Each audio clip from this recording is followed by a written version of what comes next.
Well, I should start off by thanking you all for coming, and also remind you that although I've actually taught a course called HART316 several times before, this year I've completely modified it because I want to get more art in than just architecture. And what this means is, as I've said before, I'm juggling a bit with slides, and I don't quite know when I'm going to go over time and when I'm going to go under time. I don't always know what I'm going to cover, so we'll just have to see how we get along with this. If you don't like it this year, come back in 2 years' time. By the third time I teach it, it should be a lot better. Fourth time you get bored with it and go to sleep yourself. Right, the Emperor Nero. Well, I just want to, a couple of general points about the Emperor Nero. One thing being that the Roman people really loved him because he did things that they liked. For example, he built the first permanent amphitheatre at Rome. We don't know where it was. Nothing survives of it above ground. We have no idea what it was built of. It was destroyed by fire, so it was probably a mixture of concrete and wood. He also built Rome's second big public bathhouse, the Thermae Neroniani, the Baths of Nero. Of this, only one small part survives above ground, but we do have the plan preserved for us by Renaissance and later archaeologists working in this area. But just to give you some idea of the size of this building, well, these are the two surviving columns from the Baths of Nero, so you can put them into perspective. This is really a substantial building. We can see a lot more of some of Nero's other buildings in Rome. To start off with, his Domus Transitoria. The Domus Transitoria was a new home he built for himself to one side of the Domus Tiberiana on the Palatine Hill. And a couple bits of it have survived, and they're both really fascinating for what they tell us about building techniques under Nero, and also Nero's own personal taste in art and luxury decoration. Building techniques, first of all, this particular structure here, at one point in the Domus Transitoria, there were two underground passages that connect different parts of the building, and they meet at this junction here, and the evidence is that this was covered with a dome, a concrete dome, 7 meters in diameter, with a small oculus on the top, probably about 3 meters, the oculus being the eye. Well, what is remarkable about this is bear in mind that the oldest concrete dome we know of is the one at Baiae, the temple, the so-called Temple of Mercury, which is 21.5 meters in diameter. Well, this is only 7 meters in diameter, but this is the oldest example of a concrete dome that we have in Rome. The really significant point is it's supported on very narrow piers. The piers are only something like 2 meters wide, and there's something like a 3 meter space in between them. Well, with the Temple of Mercury, you've got an entirely circular building with a hemispherical dome on the top. Well, yes, it's difficult to construct, but you've got no risk of it falling down because it's supported by a circular wall with a couple doorways in it.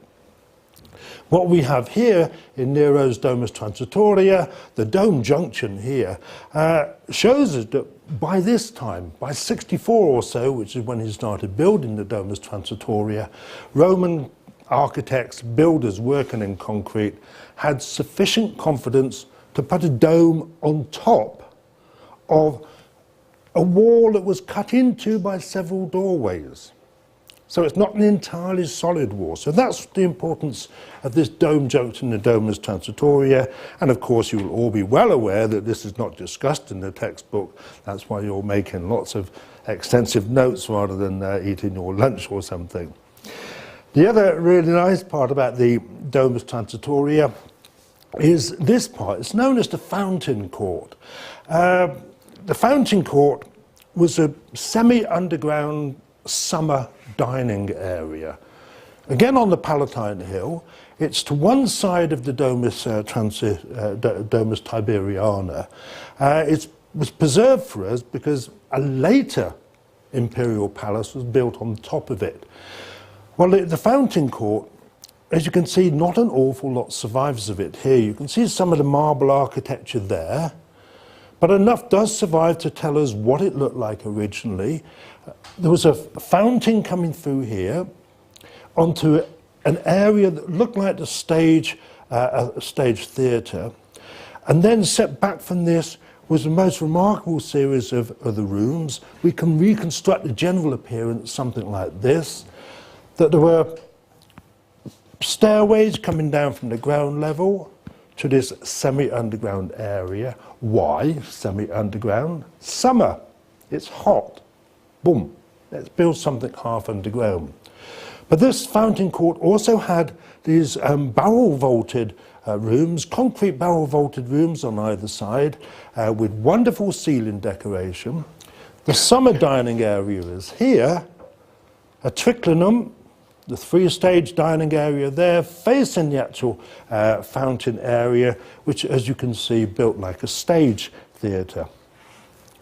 Well, we're fortunate that some of the decoration survives for the Fountain Court. So we have, for example, this type of flooring. It's known as opus sectile flooring. Different from mosaic, used quite a lot in imperial buildings, but you can see the different types of marble being used here. You've got this red porphyry from Egypt, this yellow stone is from Tunisia, this grey stone with the black veins is probably from Proconnesus, the island in the Sea of Marmara in Turkey. This speckled green stone may be from Greece, it may be from northwest Turkey, it might even be from Egypt. But you have to sort of imagine this type of floor treatment over the whole of the Fountain Court, and the walls are covered with the same type of marble. This is really exquisite decoration. The ceilings decorated with stucco work. Very elaborate stucco work here, a group of cupids dancing about there. But some of the ceilings in this area, even more elaborate, incredibly well painted. Very detailed painting. This is a view of just one part of a ceiling. It's not a wall, a ceiling. And here's another ceiling in the Domus Transitoria with its mythological scenes in it. So the Domus Transitoria is really quite important for showing us some good examples of Nero's sense of taste. Well, I would not really like to have a ceiling like this in my house, but there again, Nero obviously did. This very elaborate marble flooring, that sort of thing. But the Domus Transitoria is important also in showing us building techniques, developments in concrete technology. Well, Nero never got to live in the Domus Transitoria, because just after it started being built, we had this great fire of London. Now this is a reconstruction part of the triclinium, which going ahead behind myself there, with its marble columns there. The Great Fire of London. The Great Fire of London started in a wooden shop at one end of the Circus Maximus on the 18th of July. It quickly spread in this direction. It went over the Palatine Hill, spread north as well.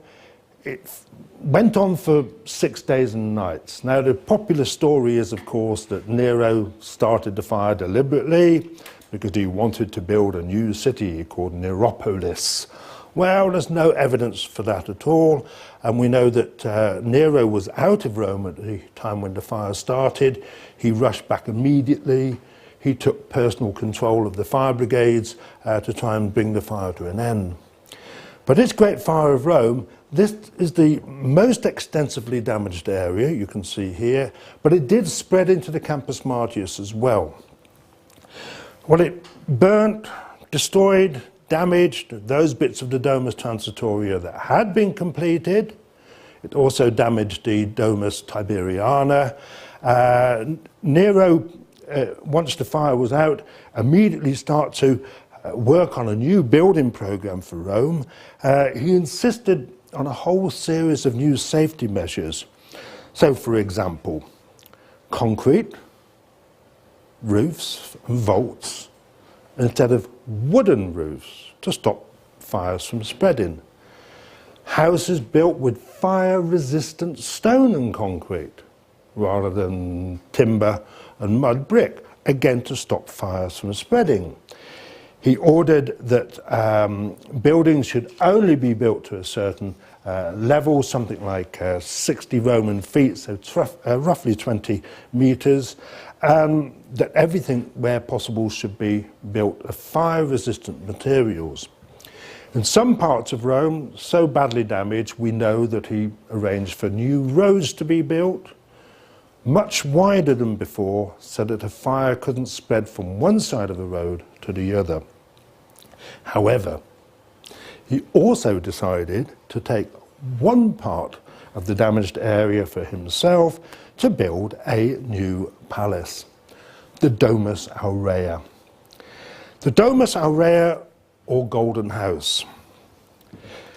The remains survived to a certain extent over here because they were incorporated into Trajan's Forum baths, the baths of Trajan. But what Nero planned to have built here, what his architects designed for him, was essentially a large country residence, taken up an area of something like, there's lots of arguments about how big it was. I didn't make a note of it here, but you can get some idea of the size of it here. I think it's something like 15 or even 50 hectare altogether. Here's the Palatine Hill, with all its buildings going on over here, the Roman Forum up there. This seems to have been more or less left as was going to be intended to be redesigned as a sort of hill-type structure. The palace itself, one part built over here on the south side of the Esquiline Hill, facing across an artificial lake and things like that. In this map of Rome, showing the city walls of the 3rd century, you can see the extent of the Domus Aurea, and it takes up just about 1/10 of the entire built-up area of Rome. It was built by 2 architects. We have their names, Severus and Sala. It was given the name Domus Aurea, the Golden House, because they used a lot of gold and gilding in its decoration.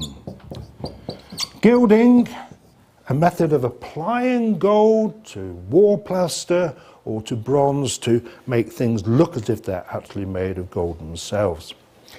Well, as it was, Nero died before the Domus Aurea was finally completed. He did have a chance to live in some parts of it before then.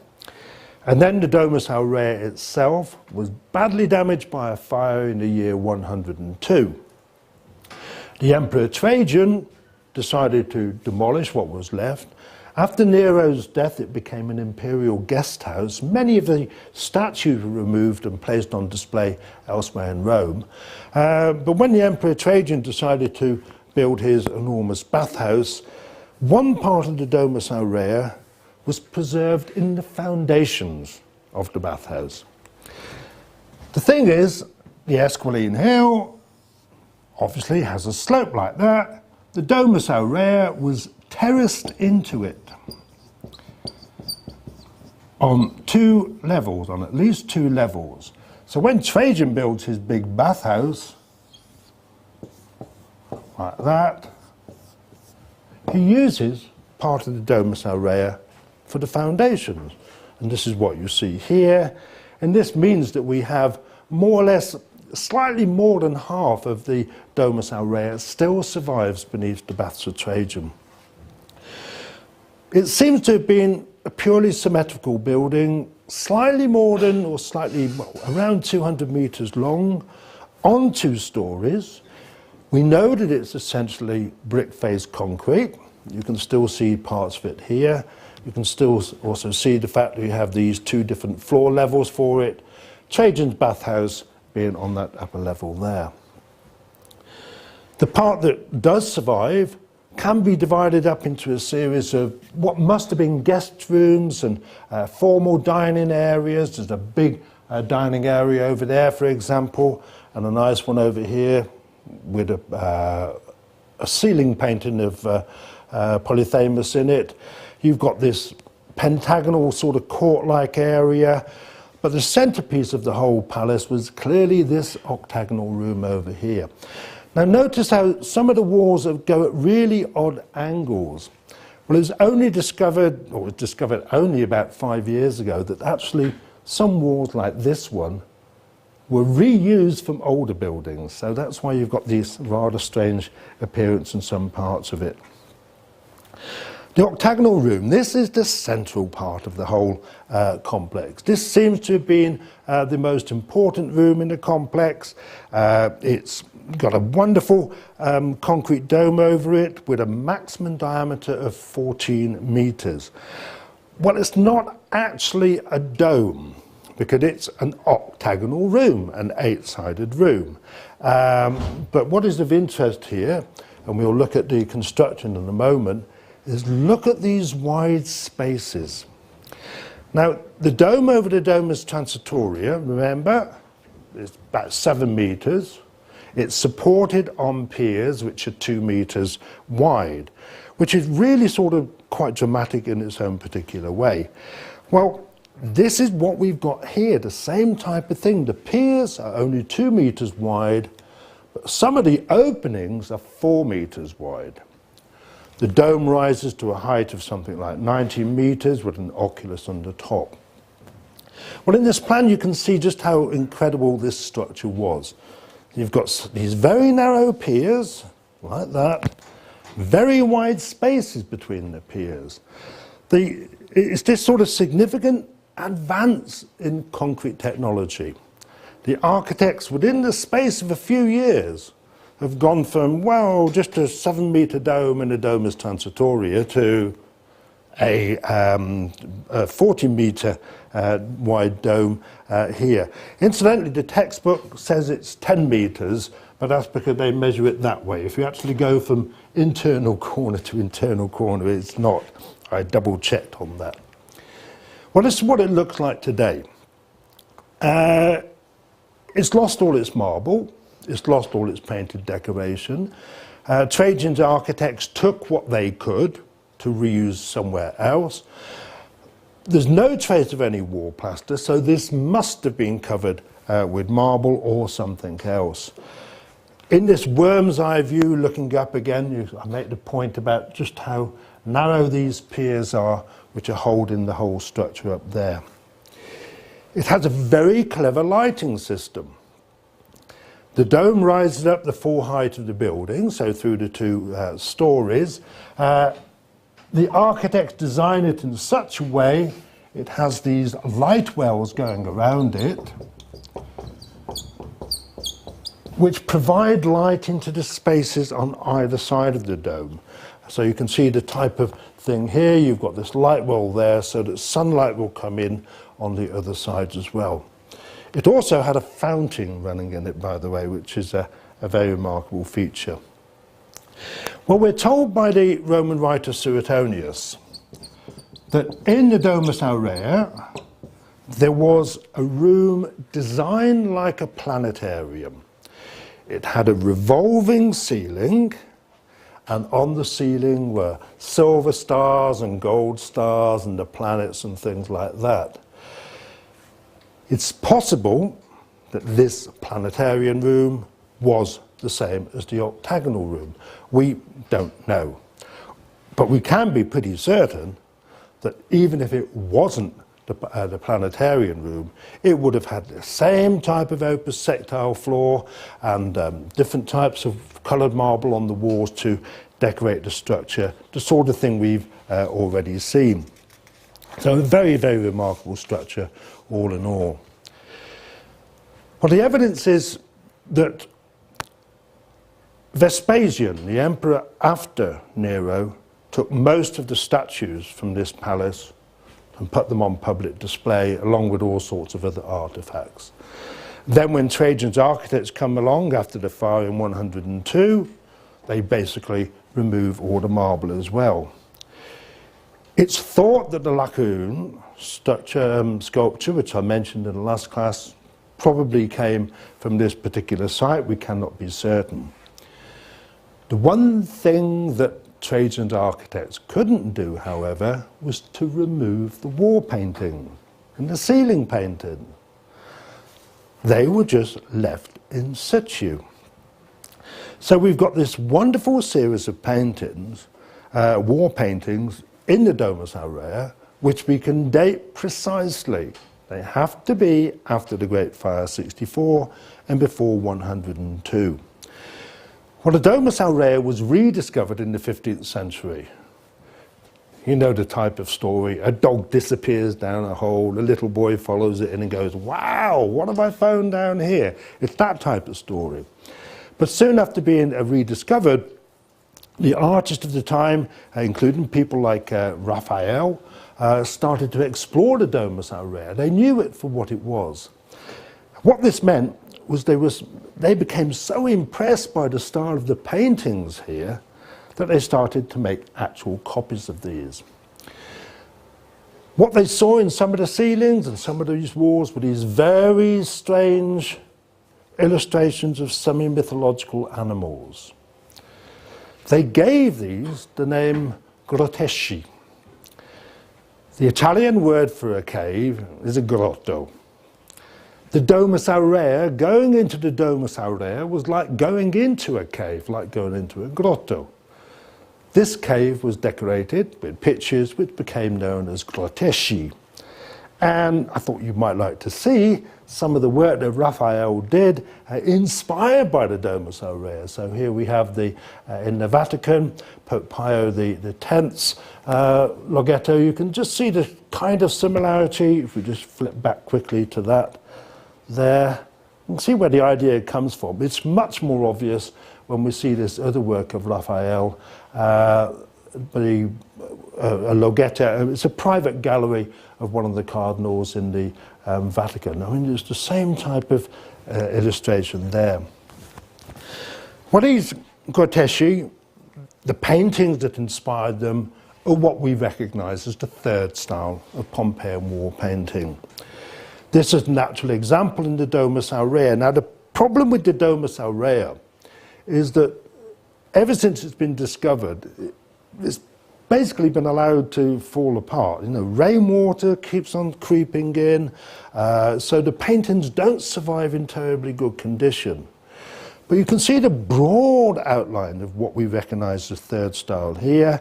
The use of very large areas of a plain color. You sometimes have paintings floating about in them. So rather similar to the second style, the late second style.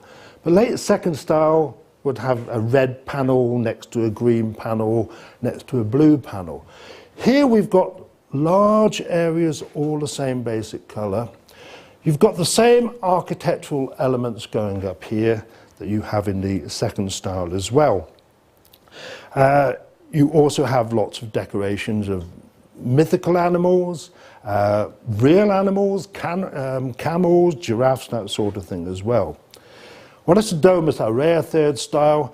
This is an example of Pompeii which gives you a better impression of the third style. Typical of a wall painting at Pompeii, somebody has gone along and taken out the centerpiece, so we don't know what was actually in the center.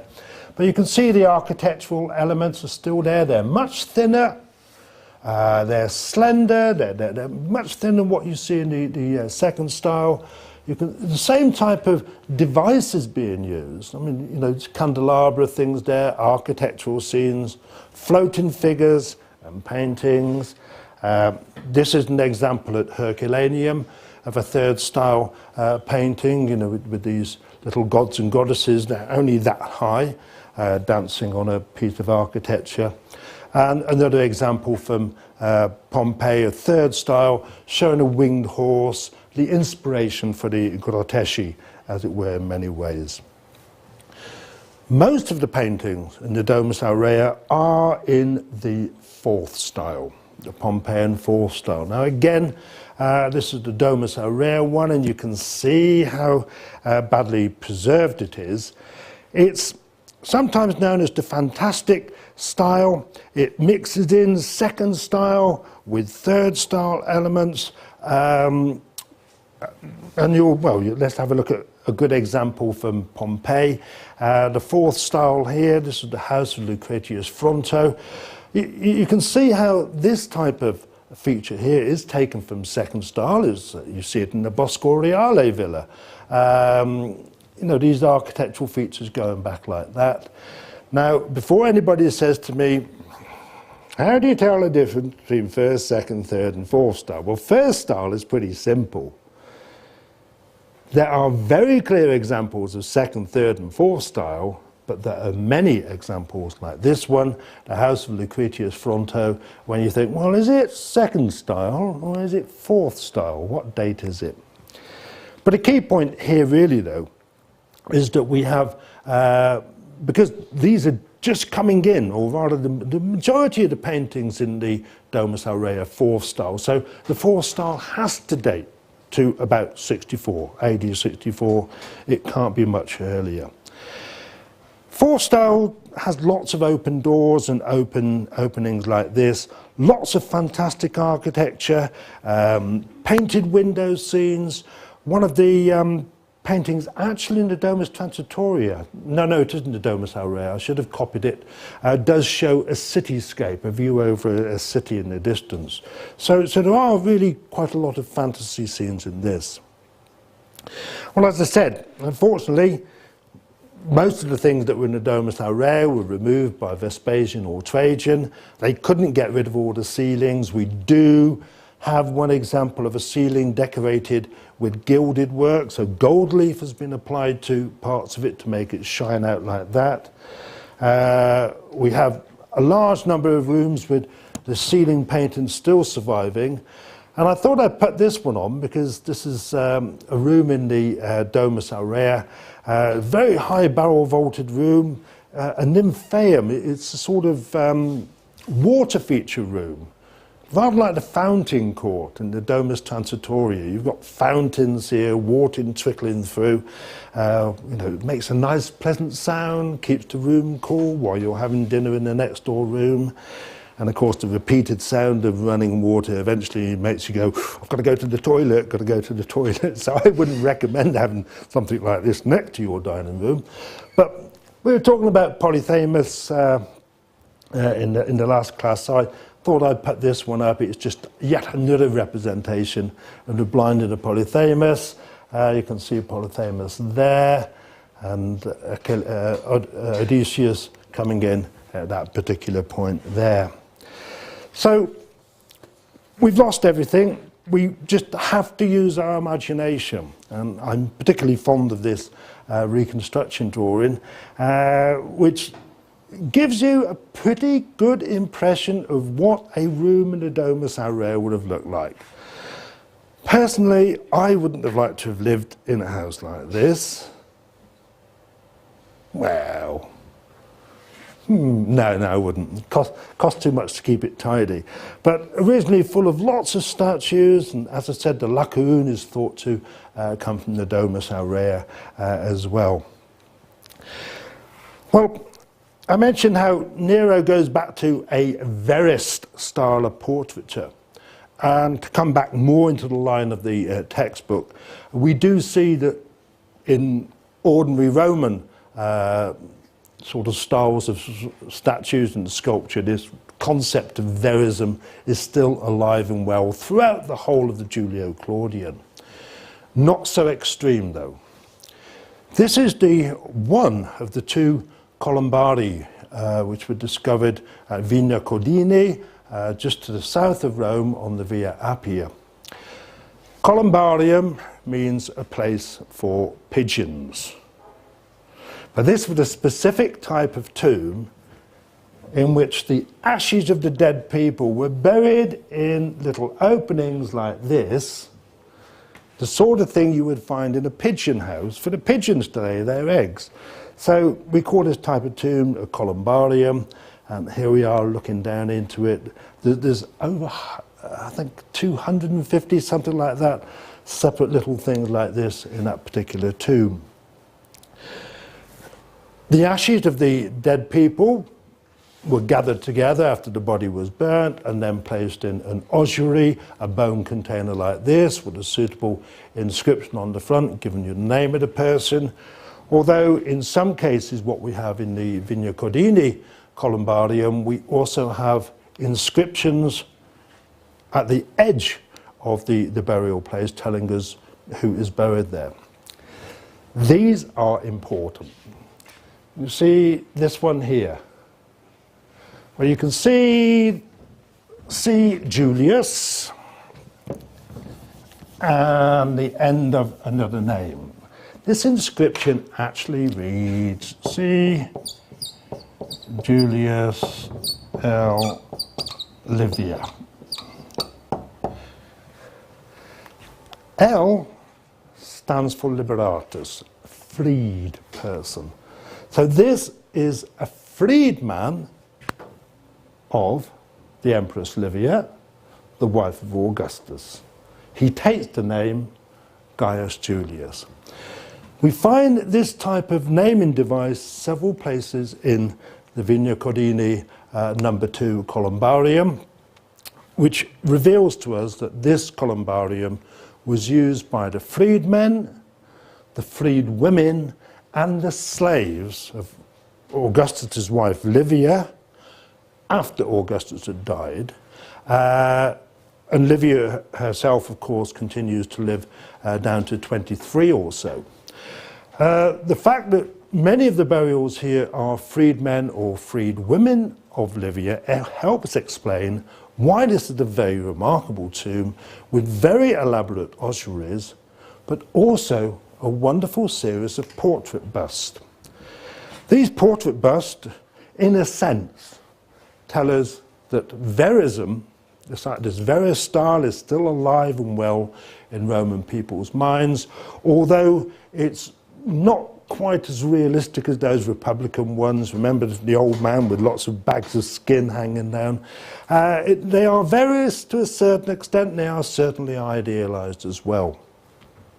Well, we don't know the names of all these people, unfortunately, because we can't be certain that they belong to where they were found, but we can broadly date them by comparison of hairstyles. So, for example, we have this one of the Vigna Codini man.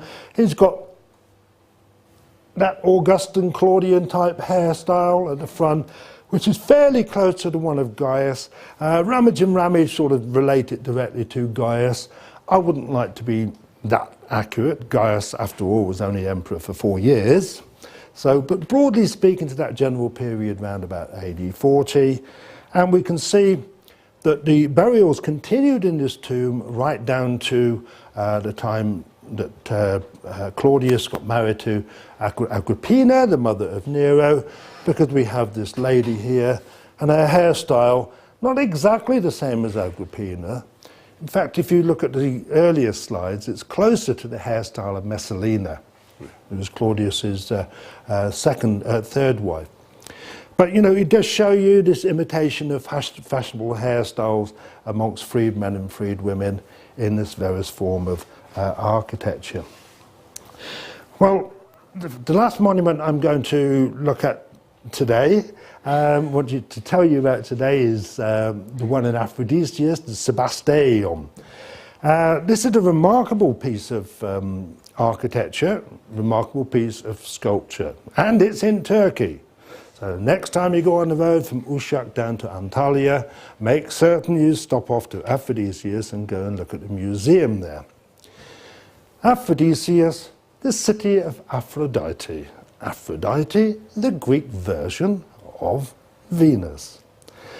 And at some uncertain date, somebody, or two families in Aphrodisias, decided to build this little structure just there. It's called a Sebasteion. Well, this is the Greek version of an Augusteion. place that's dedicated to the worship or to honouring Augustus and his family members. So this is the Sebastions as opposed to an Augusteion. This is a very, very remarkable structure indeed. As you can see it here, it occupies a street, what used to be a street in the city. It was enclosed to have a temple at one end, probably to the emperor, at the other end a formal gateway, 2 lines of buildings on either side. I think the enclosure is something like 14 meters wide by 90 meters long, and on either side of this 2 matching buildings, a colonnade in the lower story, and then above this at least, well, probably only 2 levels of probably shops. It might just be purely decoration, but these were covered with wonderful series of statues. Now, this is a very important monument to know about in many ways, even though we don't know its exact date. Ramage and Ramage, I think, say it was built after the great earthquake that damaged Aphrodisias in the year AD 17, when Tiberius gave money to the cities of Asia Minor, or Western Asia Minor, for their repair, and he stopped collecting taxes for 5 years. But there are signs of earthquake damage in this building. Well, that could be an earlier earthquake. It could be the AD 17 earthquake. It could be a later earthquake. Got a problem there.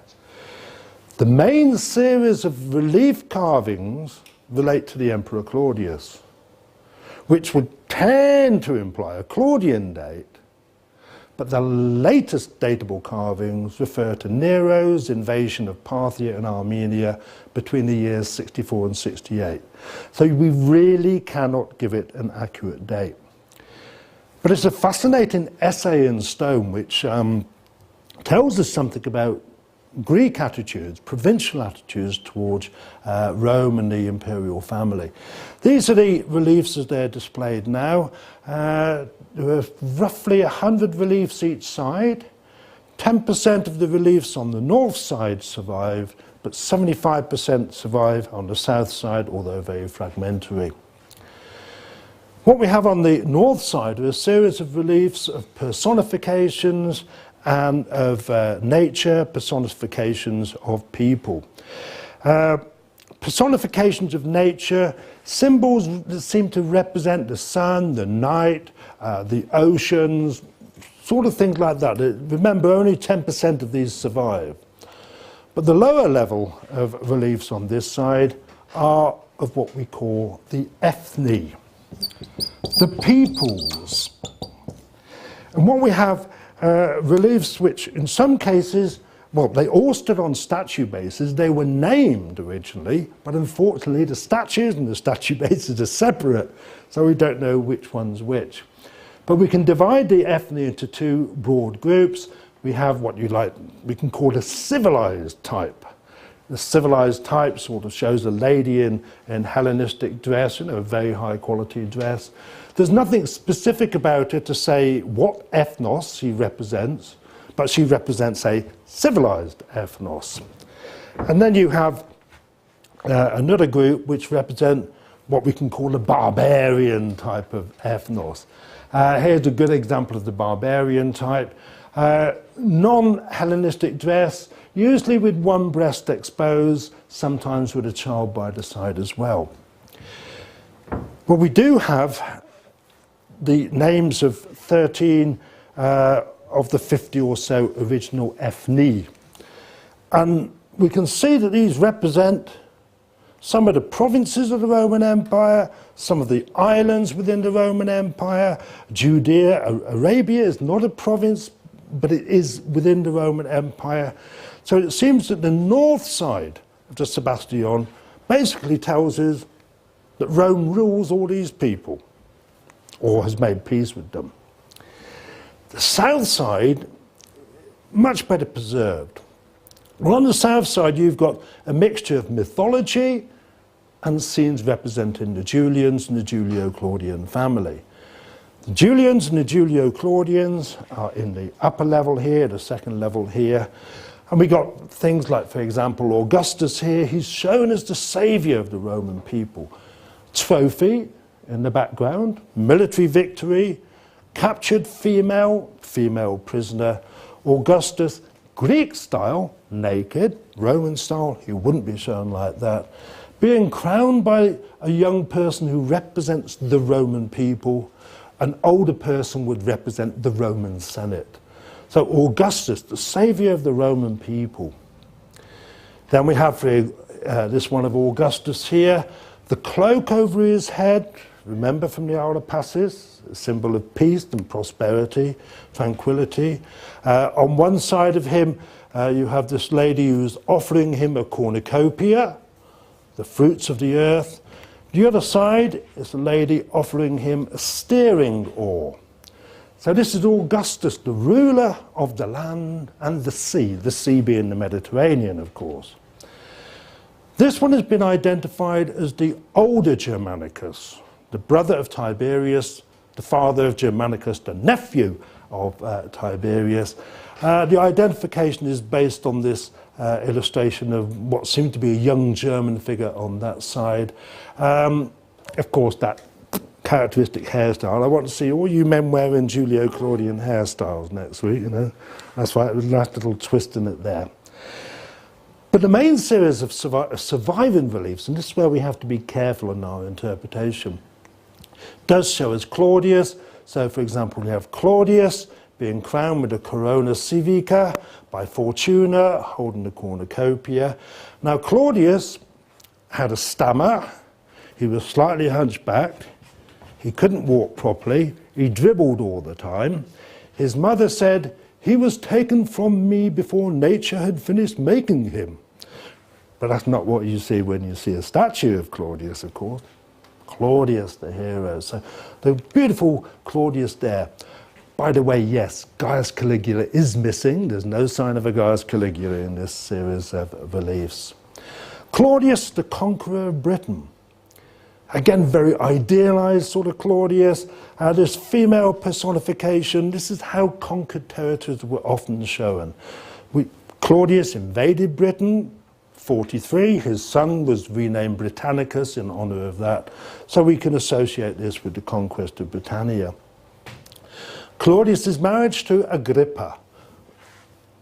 Or is it Messalina? Not likely to be Messalina, because Messalina has been executed. And we have this lady here, this holding hands, the symbol of a marriage ceremony in the Roman world. Nero and Britannicus. Nero over there, the older, Britannicus over there. This part obviously completed before Nero becomes emperor.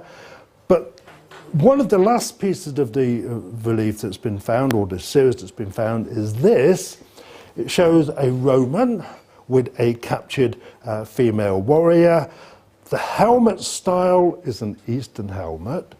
Nero invaded Parthia in the year 64, fought a war against the Parthians, and technically over Armenia until 68. So this can only refer to Nero's conquest of Armenia. So you see what I mean about putting a date on this particular structure. If it was started in AD 17, it was still being built in AD 67. After Nero dies, nobody puts up any statues of him. So that's an awful long time. We're talking 50 years. If it was started for Claudius, it's still being built over a long period of time. But I can't see how this conventional dating of AD 17 fits in at all. It just doesn't seem likely. The lower level on the south side is scenes from Greek and Roman mythology. Some of them are very easily recognizable, Achilles and Penthesilea. Here, read the story. Because I can see I've only got 4.5 minutes left. Some are definitely Greek mythology, but some are Roman mythology. They're linking Greek and Roman mythology together. So here we have Aeneas, Anchises over his shoulder, Julius Ascanius, Venus Genetrix. Venus is the mother of Aeneas. Anchises, the mortal man, fathers Aeneas through Venus Genetrix. Remember, the gods and goddesses can come back to earth in human form. Well, of course, this is linking us to Roman mythology. And it's particularly nice, though, to look at Aeneas. He's got a lovely Claudian hairstyle. He hasn't got anything like a Roman Republican one. A scene which is clearly Venus and Eros, or rather Aphrodite and Eros, but it might actually be a reference to, again, Venus in connection with Roman mythology, being watched over by Hercules there. I can't remember who it is on the other side there. Some scenes, it's not entirely clear what they represent. We've got unique examples, or apparently unique examples, of representations of Greek mythology which there are no parallels for anywhere else. And this is thought to relate to the story of Meleager and Atalante, basically because that seems to be Hermes, the messenger of the gods there, and the hunter over there will be Meleager, and this would be Atalanta, sorry, that's Meleager, that's Atalanta, putting on his sandal there. So what we see in the Sebastion is it's still kind of Hellenistic Baroque, but I think the really remarkable thing that needs to be stressed about the Sebastion is it's a provincial Greek celebration of the impact of Rome, using buildings in Greek architectural style. Basically what you have is a stoa. I've used the Latin word portico, but it is a stoa, decorated with a series of reliefs that on one side, the north side, clearly represent the peace brought to the known world by Augustus and the Julio Claudians, with the representations above of nature, the personifications of nature, natural events, implying that they're God-given rulers. Then on the other side, this series of mythological links that must have formed a pattern somehow, matching up the Greek and the Roman mythology, with portraits of apparently all the emperors. We don't actually have an identifiable Tiberius, but we don't think there would be a Gaius Caligula there. On the other side, sort of paying honour to them. So there we are. We'll stop at that one. I hope you like the Sebastion. I like the Sebastion.